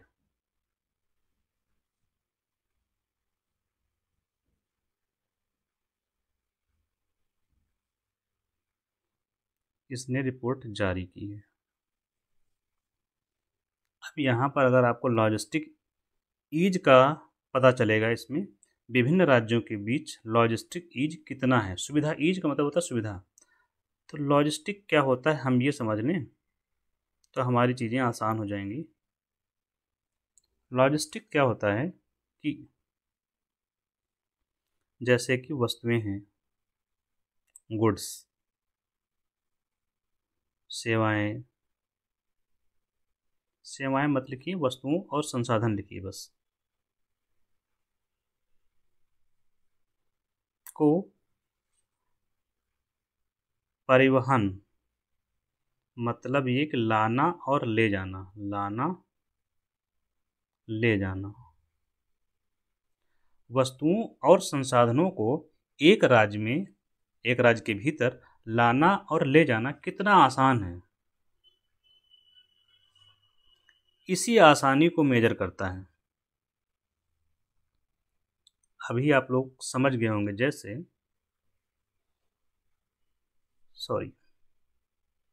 दूसरा मैप बनाते हैं। ये मान लीजिए कि यूपी है, यहाँ पर मान लीजिए कि सीमेंट बनी, यहाँ पर तो नहीं बनेगी लेकिन मान लीजिए बन गई, इसको उन्हें लाना है। तो कितने सुविधाजनक तरीके से हम यहाँ पहुँच सकते हैं, यही है लॉजिस्टिक ईज। मतलब कितना समय लगेगा, मान लीजिए कि 20 घंटा लग रहा है। दूरी कितनी थी, 500 किलोमीटर। अभी मान लीजिए कि यहाँ तमिलनाडु है, यहाँ पे यहाँ से यहाँ दूरी तो 500 किलोमीटर ही है, लेकिन आप 5 घंटे में पहुँच जा रहे हैं। ट्रक पर लदा 5 घंटे में पहुँच गया। तो लॉजिस्टिक ईज कहाँ बेहतर है, तमिलनाडु में। यहाँ पे खराब हो गया। तो वस्तुओं और संसाधनों को एक स्थान से दूसरे स्थान पर ले जाने में कितनी सुविधाजनक रहता है, कितनी सुविधा रहती है, यही है लॉजिस्टिक ईज। तो परिवहन में सुविधा। तो लॉजिस्टिक का मतलब आगे जब निकालेंगे तो क्या होगा कि रेलवे, सड़क एंड एयरपोर्ट, वायुवे, वायु मार्ग जो है कितने अच्छे हैं। कहाँ तक, क्या आपके स्टेट में सारी सड़कें अच्छी हैं? जब हम सड़कों की बात करेंगे तो क्या आएगा कि क्या आपके यहाँ नेशनल हाईवे हैं? ठीक है, क्या आपके यहाँ नेशनल हाईवे हैं? कोई बोलेगा नहीं तो बेकार है। हैं किसी के यहाँ मान लीजिए तो ठीक है। तो नेक्स्ट आता है तुम्हारे यहाँ एक्सप्रेस वे हैं क्या, जिससे हम आसानी से जा सकें? क्योंकि एक्सप्रेस वे क्या होते हैं, कंट्रोल्ड होते हैं। 6 लेन 8 लेन ऐसे बने होते हैं ना, बहुत सारे लेन होते हैं, तो बहुत चौड़ा होता है, तो उसमें आसानी से जा सकते हैं ट्रक। तो ये सब चीज़ें क्या करती हैं, वस्तुओं को लाने और ले जाने में सुविधाजनक बनाती हैं। वैसे रेलवे का मार्ग है आपका, क्या आपके यहाँ एयरपोर्ट हैं? ठीक है। जब ये सब हो गया तो आपके यहाँ क्या कस्टम वगैरह को लेकर कोई दिक्कत तो नहीं है? ठीक है। क्लियरेंस लेने में पेपर वर्क तो नहीं होता है? कि पता लगता है पेपर वर्क में घूम रहे हैं, या ये भी हो सकता है कि ब्यूरोक्रेसी का इन्वॉल्वमेंट ज़्यादा तो नहीं है। यही सब चीज़ें क्या बनाते हैं, लॉजिस्टिक ईज, लॉजिस्टिक है उसको सुविधाजनक बनाने का काम करती हैं। तो इस जो सूचकांक सर्वे आया है, विभिन्न राज्यों के बीच की स्थिति क्या है इसको मापने के लिए लाया गया है। विभिन्न राज्यों के मध्य क्या स्थिति है इसका मूल्यांकन करेगा। जब सोचिए कोई राज्य 1 नंबर पर आया, कोई राज्य 5 नंबर पर आया, तो क्या करेंगे, प्रतिस्पर्धा करो भाई, हमको बेस्ट बनना है। तो जब प्रतिस्पर्धा करते हैं तो इसको बोलते हैं प्रतिस्पर्धी संयोग, प्रतिस्पर्धी संघवाद, कॉम्पिटिटिव फेडरलिज्म। एक तो ये हो गया, प्लस ये होगा कि ऐसा है कि ये तो फर्स्ट, इससे थोड़ी सी जानकारी इनको मिल गई कि सहयोग करो, हमारा भी 5वां कह रहा है जो 5वें नंबर पर है कि हमारा सहयोग करो ताकि हम भी बेस्ट हो जाएं। तो ऐसा सहयोग जो होगा तो सहयोगात्मक संघवाद होगा। अब कैसे सहयोग करेगा, कहेगा हमारे यहाँ ये प्रैक्टिस फॉलो होती है, हमने ये नियम बना रखे हैं, तो तुम भी वही बना लो और लागू करो, बढ़िया हो जाएगा। तो ये संघवाद को बढ़ावा मिलेगा। अब यहाँ पर जो रिपोर्ट आई है उसको मैं आपको बता दे रहा हूँ किसकी रैंक पहली है, कौन से बाद में है। राज्यों का यहाँ पर क्लासिफिकेशन किया है इस रिपोर्ट में, कैसे किया गया है कि जो रिपोर्ट इन्होंने बनाई है 4 कैटेगरी के राज्य बनाए हैं इन्होंने। कारण क्या है, उसका आधार है भौगोलिक, भौगोलिक विशेषताओं के आधार पर 4 राज्यों में बांटा है। ठीक है, एक है कोस्टल राज्य जो तट के किनारे तटीय राज्य हो गए। दूसरा है लैंड लॉक्ड मतलब जो स्थल अवरुद्ध देश राज्य हैं, स्थल अवरुद्ध, जैसे कि यूपी और बिहार है, एमपी है। कोस्टल तटीय राज्य। इसके अलावा NE स्टेट्स, नॉर्थ ईस्ट जो उत्तर पूर्वी राज्य, उनका ग्रुप ही अलग कर दिया है पूरा। और चौथा ग्रुप बनाया है यूटी का, यूनियन टेरिटरीज का, संघ शासित क्षेत्र। तो 4 राज्यों को 4 वर्ग में बांटकर फिर इनको रैंकिंग दी गई है। तो परफॉर्मेंस किसका कहाँ पर कैसा रहा ये देखते हैं। कारण इसको करने का रीज़न क्या हो सकता है, इसका रीज़न सिर्फ यही है, जो कोस्टल वाला है उसको कुछ लाभ होंगे जो लैंडलॉक्ड वाले को नहीं है। जैसे ये हमने बनाया मैप, ये हो गया MP, ये हो गया यूपी। अब जो लाभ, और ये तमिलनाडु मान लीजिए। अब यहाँ पर देखिए कितना अच्छा सिस्टम होगा, पोर्ट है, यहाँ बंदरगाह है, यहाँ सामान भेज सकते हैं आराम से। अब ये बेचारा कहाँ से भेजेगा, इसको तो यहाँ आना पड़ेगा। यूपी वाला कहाँ भेजेगा, बिहार से होते हुए वेस्ट बंगाल जाएगा, या फिर MP होते हुए इधर आएगा, या इधर होते हुए गुजरात आएगा। तो ये इनको सुविधा है, ओपन है ना यहाँ पे। तो ये इनको अभी तमिलनाडु को मान लीजिए भेजना उड़ीसा सामान, तो ये इधर से थोड़ी ना भेजेगा, इधर से भेजेगा, जल्दी पहुँच जाएगा सामान। अगर इसको भेजना केरल तो इधर से भेज दिया जल्दी से, सस्ता और टिकाऊ। यहाँ से भेजना है महाराष्ट्र भेज दिया इसने, यहाँ से तमिलनाडु गुजरात भेज दिया। तो ये फ़ायदा है, इसीलिए इनको अलग अलग कैटेगरी में बांटा गया है, क्योंकि जो ज्योग्राफी होती है, भूगोल होता है, उससे प्रभाव पड़ता है। तो परफॉर्मेंस के क्रम में इन्होंने 3 क्लासेस बनाई हैं, अचीवर्स,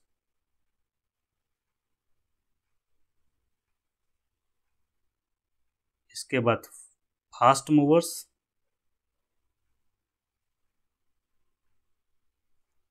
और एस्पायर्स। तो जब जो सबसे ऊपर आएगा अचीवर्स वाली क्लास में, बेस्ट उसके नीचे बहुत तेज़ी से ग्रोथ कर रहे हैं, और जो सबसे नीचे हैं वो चाह रहे हैं कि हम और आगे बढ़ें। तो अचीवर्स में ये हो गया। तो अचीवर्स की श्रेणी में चारों ग्रुप में कौन कौन पहले नंबर पर है, जैसे लैंड लॉक्ड में अचीवर कौन है, ठीक है, कोस्टल में अचीवर कौन है, नॉर्थ ईस्ट में अचीवर कौन है, मैं इसी की चर्चा केवल कर दे रहा हूँ, ठीक है। तो ज़्यादा अंदर पढ़ने की ज़रूरत है नहीं। तो लैंड लॉक में जो अचीवर की क्लास में है उसमें है उत्तर प्रदेश, उत्तराखंड, यूके और हरियाणा। कोस्टल में अचीवर्स की श्रेणी में है महाराष्ट्र MH, और नॉर्थ ईस्ट में है अचीवर की श्रेणी में असम। तो ये 3 याद रखेंगे, आपको काम इसी से हो जाना चाहिए। ठीक है, तो ये टॉपिक हमारा ख़त्म होता है। आगे हम लोग बढ़ते हैं लास्ट टॉपिक की ओर, that is Bhashini. Topic number 9, नाम है भाषणी।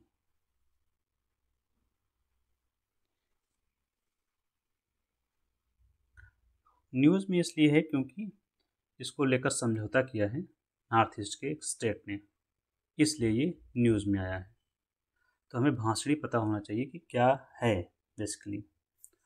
तो भाषणी को लेकर के त्रिपुरा ने समझौता किया है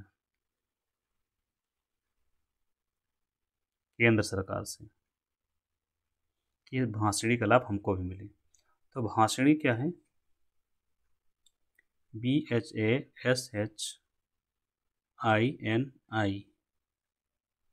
फुल फॉर्म क्या है? भाषा इंटरफेस फॉर इंडिया। यहाँ तक हो जाएगा भाषा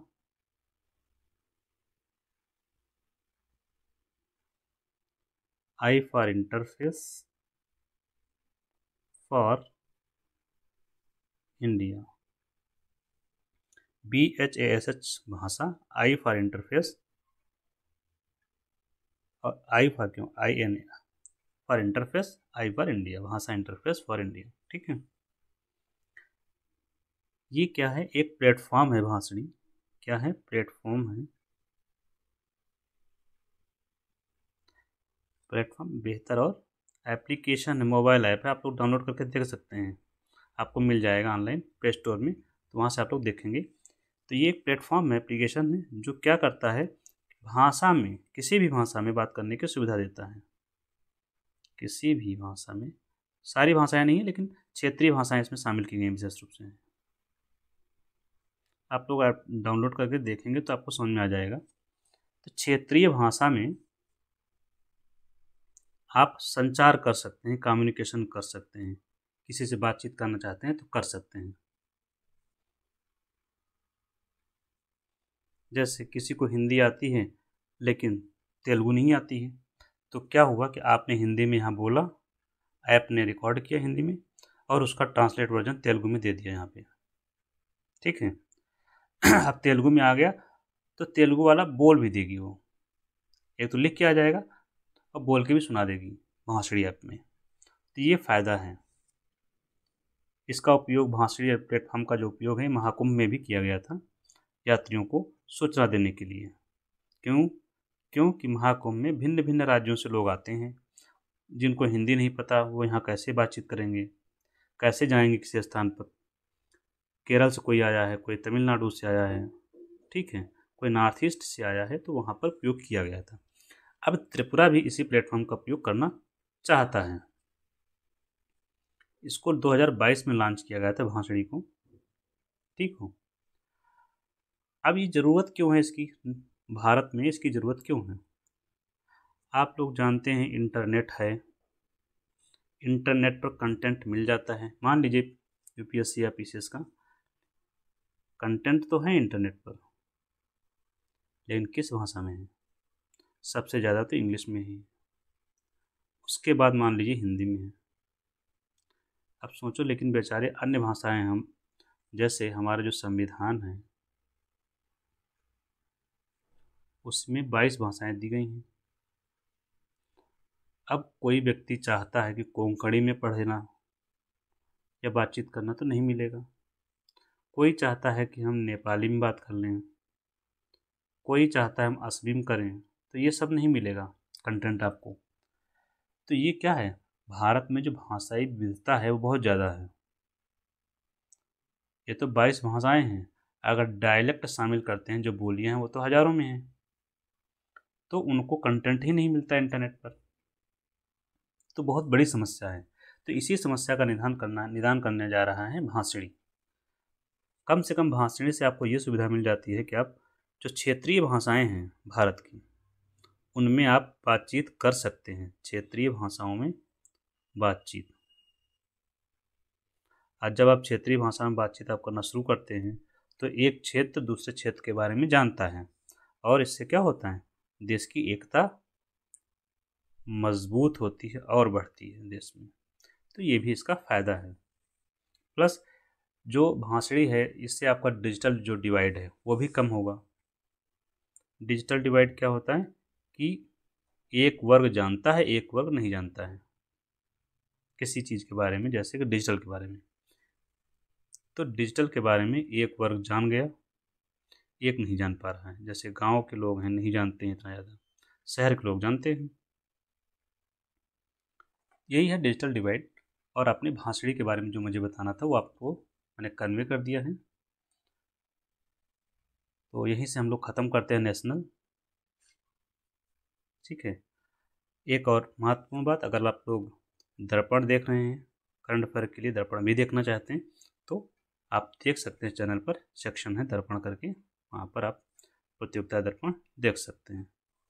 ठीक है। तो थैंक यू, मिलते हैं नेक्स्ट में, दैट इज इंटरनेशनल।